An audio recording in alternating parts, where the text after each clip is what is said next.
Bonjour, aujourd'hui c'est le 13 octobre et c'est l'anniversaire de la dernière apparition à Fatima. C'est pourquoi notre message lumière aura une couleur mariale aujourd'hui. Et nous débutons en chantant le chant préféré de Jésus, le chant de sa mère. Chante, chante le chant de ma mère, c'est le chant que je préfère, oh oui. Chante avec elle ton magnificat pour une flambée d'espérance, car c'est le chant de ma victoire, le chant de ma miséricorde.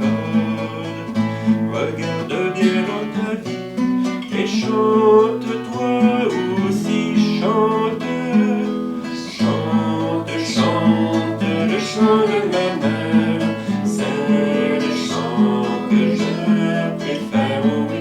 Chante avec elle ton magnificat pour une flambée d'espérance. Car c'est le chant de ceux qui luttent pour le salut de tous leurs frères. Va ne crains pas de combat, ma mère est avec toi. Chante, Chante, chante le chant de ma mère, c'est le chant que je préfère, oh oui. Chante avec elle son magnificat pour une flambée d'espérance. Chante, chante, chante, chante, chante.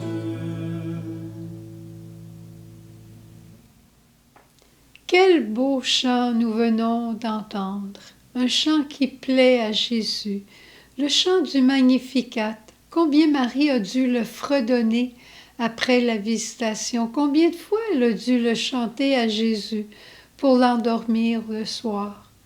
Un chant qui est précieux, qui est cher au cœur de Jésus, un chant qui est tout affectif pour lui parce que c'est le chant de sa maman.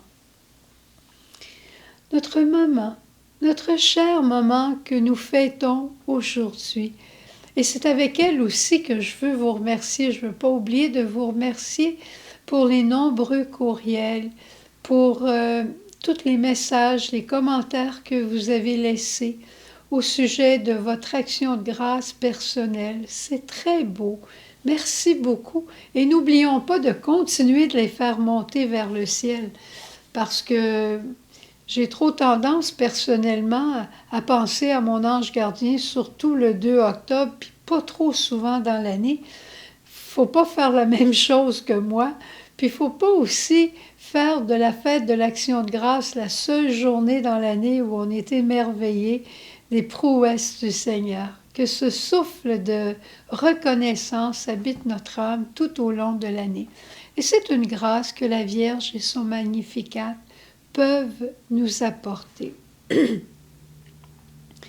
Quand Marie est venue nous visiter à Fatima, elle avait ce même message qui est toujours là, au cœur, je dirais, de toutes ses apparitions.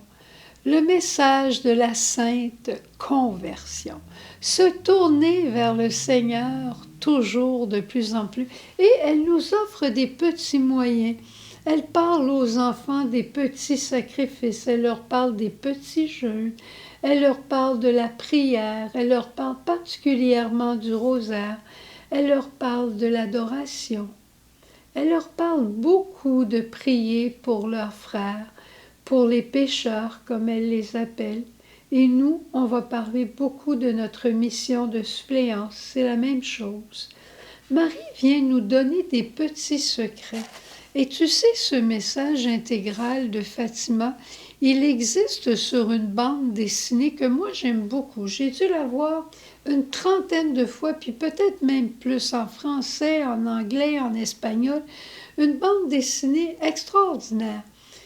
Arrête-toi pas parce que c'est une bande dessinée. Réveille ton cœur d'enfant, puis prends le temps, 28-29 minutes de l'écouter. Tu vas avoir tout le message. Puis ce qui est merveilleux, c'est qu'il y a toujours un petit aspect qui vient te frapper. Ah, il est temps que je reprenne mes petits sacrifices.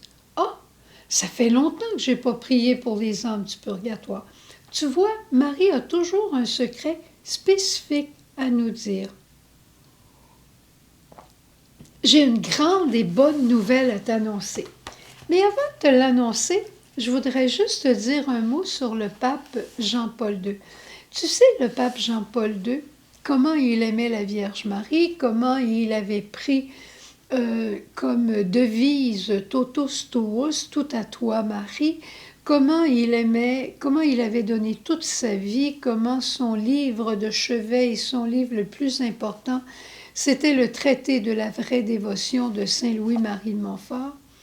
Mais après son attentat qu'il y a eu à la place Saint-Pierre un 13 mai, il a réalisé combien il connaissait très peu de Fatima. Et après ça, il a plongé dans ce mystère, il a commencé à lire et à prier Notre-Dame de Fatima.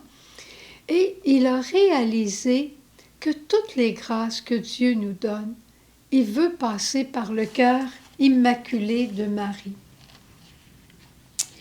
Je pense que j'ai perdu ma page, mais ça ne sera pas long. Il dit, il comprit que la seule dévotion au cœur immaculé de la Vierge Marie était la voie de la conversion de la Russie vers la paix et la victoire du cœur immaculé de Marie sur le monde. Il comprit que cette dévotion pouvait nous rapprocher de Fatima à deux conditions. Si elle est comprise comme une réparation et elle s'accomplit de deux manières, deux choses que Marie demandait, la consécration à son cœur immaculé et la dévotion au premier samedi du mois. Ce sont des choses que tu connais. Ce sont des choses que tu connais. Et Jean-Paul II dira, Fatima est pour moi une source de vie, une nouvelle source de vie. Et ça a vraiment, je dirais, bouleversé les dernières années de sa vie après cet attentat. J'espère que j'aurai la joie de t'en parler plus longuement une autre fois, parce que, en passant, c'est un petit livre qui s'appelle « Les miracles de Marie dans la vie de Jean-Paul II », qui est un livre merveilleux qui raconte beaucoup de Fatima, mais qui raconte toute cette dévotion de ce grand saint qu'on va fêter bientôt dans les prochains jours. Mais voici ma bonne nouvelle. Et ce n'est pas une bonne nouvelle pour un événement lointain. Ça va être tout proche. Ça va commencer mercredi. Alors, tu es juste au bon moment. Nous allons commencer mercredi soir des soirées eucharistiques et mariales dans notre chapelle à Capcha. Évidemment, tu es bienvenu parce que nous allons faire ça. On va essayer de le faire en direct. C'est un souffle de communion que l'Esprit veut répandre sur tout le monde et on va laisser la Vierge Marie, notre mère éducatrice, nous enseigner. Puis nous, on va vivre des petits pas de conversion à toutes les semaines. Un pas de conversion, qu'est-ce qui a été caractérisé la vie de Marie? C'est de dire oui, oui au Seigneur. Qu'est-ce qui a tout caractérisé la vie de Jésus? Oui, Père, il n'était que oui. Il était l'icône du Père par un oui incessant, pur et parfait. Alors nous-mêmes, tout ce qu'on a à faire, c'est d'offrir au Seigneur un oui nouveau. Alors la première semaine, ça va être sur les oui d'amour. Et il y aura un petit temps d'animation, une dizaine de minutes, 8 à 10 minutes d'enseignement, et après un bon temps d'adoration avec des plages de silence, des plages de louange et une bonne plage d'intercession et de prière, de guérison et de libération. Le Seigneur veut notre conversion. Il veut vraiment nous voir relever le défi de la sainteté et de la communion ensemble en famille. Le deuxième mercredi, ça va être sur le oui d'émerveillement et d'encouragement. Et là, c'est notre petite sœur Lise qui va le donner. Ensuite, on aura le oui de service. On va le faire avec notre frère Denis. Pour définir ces oui-là, j'ai regardé ce matin simplement quels étaient ceux qui étaient avec moi dans la maison. Et j'ai pris ce qui les caractérisait, ce qui était leur force, et j'ai dit, ils vont pouvoir en parler.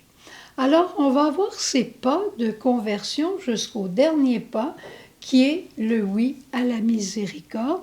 Et le 25 novembre, qui sera notre dernier dans cette série-là, ça va être le oui à la communion avec une grande effusion d'esprit et une fête. Qu'est-ce que le bon Dieu nous réserve? J'en ai pas la moindre idée. Puis après, on va continuer avec les mercredis de l'Avent. Alors, ça t'intéresse? Le mercredi soir à 7 heures, je t'enverrai le lien la veille où tu pourras te brancher. Puis pour ceux qui le demandent tout de suite, l'émission restera aussi pour ceux qui ne peuvent pas être avec nous à 7 heures en direct. L'émission restera sur le site par la suite. Alors, c'est le cadeau que Marie vient nous offrir. Elle veut tellement nous voir arriver à la communion en famille, à la sainteté familiale, qu'elle nous propose une conversion progressive et continue pour les 7 prochains mercredis. Alors, au plaisir de te revoir et n'oublions pas de remercier la Vierge pour ce beau cadeau qu'elle nous offre.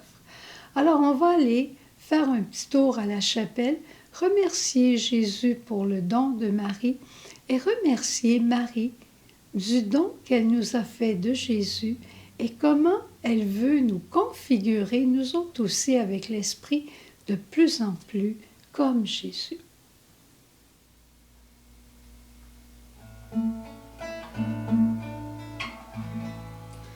Chante, chante le chant de ma mère, c'est le chant que je